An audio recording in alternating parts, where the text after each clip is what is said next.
মন্ত্রী তখন সব শিলান্যাস করতে হয়েছিল, এখানে কারখানা করবো ওখানে কারখানা করবো। এখন বলছে ওরা রাম মন্দির করেছে, আমি জগন্নাথ মন্দির করে দিয়েছি। বামপন্থীরা ছিল, আমরা বলতাম খাদ্যের অধিকার, তথ্যের অধিকার, শিক্ষার অধিকার, অধিকার মানে সবাই, রাইট বেস। আমরা বলি এন্টারটেনমেন্ট, তুমি আমার সঙ্গে এসো তুমি এটা পাবে, তুমি ওর সঙ্গে কেন গেছো তোমাকে এটা দেবো না। তাহলে নাগরিক অধিকার কোথায় গেল? মানুষের অধিকার কোথায় গেল? গণতান্ত্রিক অধিকার কোথায় গেল?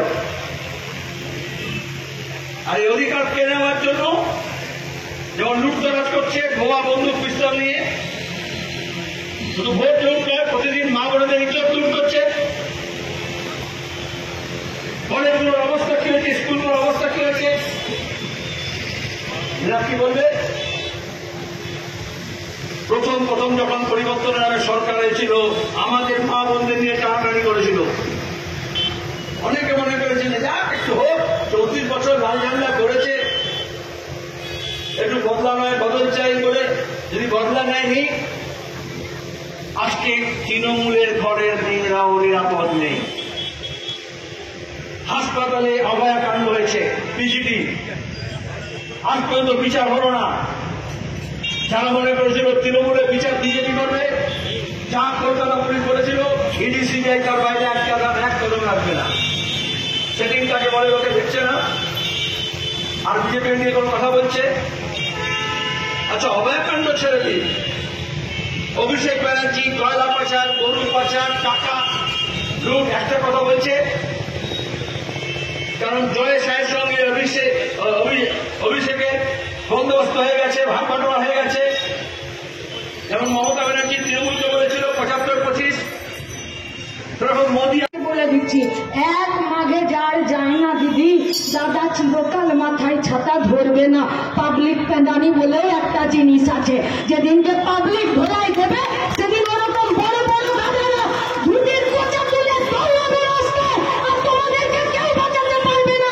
তাই আজকে আমরা আপনাদের সামনে এসেছি যে লড়াইটা হবে কি হবে না।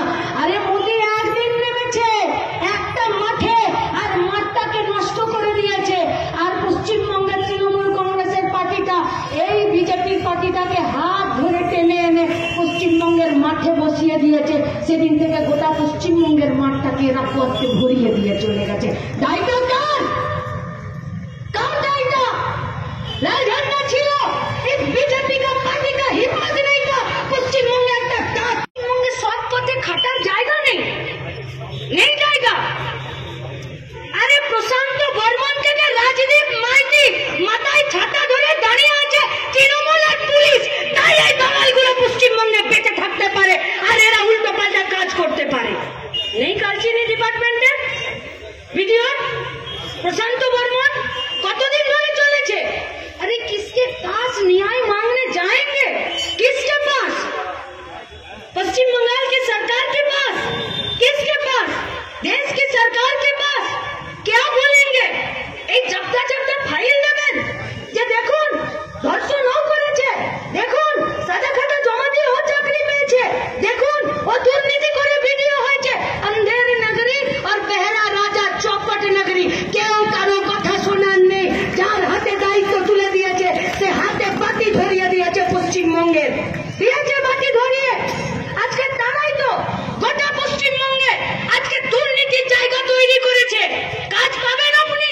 কোথাও কাজ পাবেন না। কোন জায়গাতে কাজ আছে পশ্চিমবঙ্গে? এই তো সামনাসামনি দোকানগুলো আছে, যারা এখানে কাজ করে মালিককে ভোট দিয়ে দিন, আর মালিকেরও দুদিন পরে দোকান খুলে রাখতে পারবে কিনা কেউ জানে না। মালিকের যিনি স্টাফ আছে তার সঙ্গে কোনো একটা দিন 2 টাকার 5 টাকার একটা চা খাইয়ে পাড়াতে বসুন, জিজ্ঞেস করুন ক পয়সা পাও ভাই, 8, 10, 5। সংসার চলে না চলে না? কি করে চালাও? মুদির দোকানে ধার কি করে চালাও? আজকে এলাকাতে